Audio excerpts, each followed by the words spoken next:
From Hemphill, Texas, we got Mr. Heath Thomas. Heath, how are you doing this afternoon? Oh, not too bad. Trying to stay out of the sun. I hear that. I know it's hot out there. Tell us where you're at right now. I know you had a little rodeo down in Pecos this morning. So is that where you're still at, or where are you at right now? Yes, sir. We just got done running our first ones in Pecos this morning. We're hanging around till we run our second one tonight. We've been here for we went to last week. We were at Big Springs on Friday night and El Paso on Saturday night. And then we hung out. I got an uncle that lives in Pecos, so we come over here and been trying to stay out of the sun for the last few days and ready to run one and then get back home.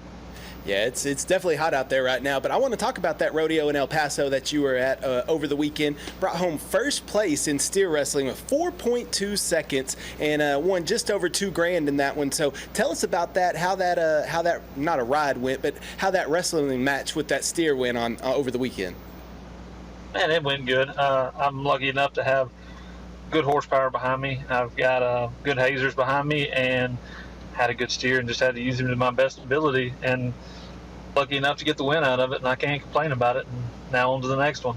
Well, now I know a lot of people that aren't familiar with steer wrestling don't understand. They may just think you just hop on the steer and bring it to the ground and done. But you were just talking about the hazers behind you, the horsepower you have behind. So what all goes into steer wrestling for those that may not know? And there's a lot of different things. I mean, number one, you got to draw good. And if you don't draw good, you're not going to win anything. Well, you can place, but you're not going to win it. But also, man, technique, practice, horsepower, positive people behind you and pushing you to do better is a huge thing in our event. Technique, I mean, you've got to feel cattle, you got to know cattle, you got to know what to do. I mean, there's so many aspects that can come into steer wrestling, but it's a everybody asked me why I do it, and I said, think of the funnest thing you've ever done and the dumbest thing you've ever done, and every time you nod your head, that's what it feels like.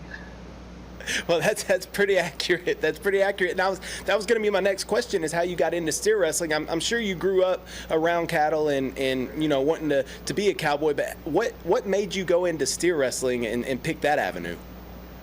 When I was young, I mean, from when I was knee-high to a grasshopper, I was on a horse. I've always roped. When I was small enough, I roped calves, team roped, and then when I got big enough to bulldog, my dad also bulldogged, and he brought me into it. My uncle I'm staying at right now, he bulldogged.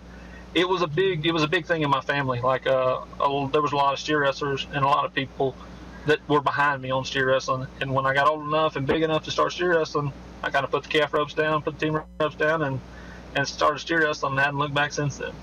Well, it's obviously been successful for you. Last I checked on the PRCA website, number 31 ranked steer wrestler in the world. So you're obviously doing well there. What's next for you? I know you said you're headed up after you left Pecos this morning. And what's next for you this weekend coming up rodeo wise? We have we run our first one this morning. We made some good runs this morning. Guy that was rodeoing with, he was 5'1", I was 5'2". Another kid was 5'8". We're first, second, and third in the first round right now. Going to run our second ones tonight. And then we go back home. We actually have a little time off. And I leave out and head to Cheyenne and Salt Lake and Ogden and Nampa and Spanish Fort in a couple weeks. And then I'll go to that little run I'll be gone for probably a week and a half. Come back home for a couple days, get my stuff together, and then we head out and we go to Kansas. We're going to go to Kansas, Dodge City, Phillipsburg, Abilene, Lovington, New Mexico, Dalhart, Texas. There's a good little group that's right there that's not too bad. And it's a good little run. You can go out and go to some big rodeos that pay good, and then if it goes good from there, you just keep going, and not, you come back home and rodeo. But we're expecting it to go good, so we're going to keep it going. Well, it sounds like it's going well right now. 4.2 seconds over the weekend. What's the fastest that you've ever wrestled a steer to the ground? Is it under 4 seconds? Oh yes.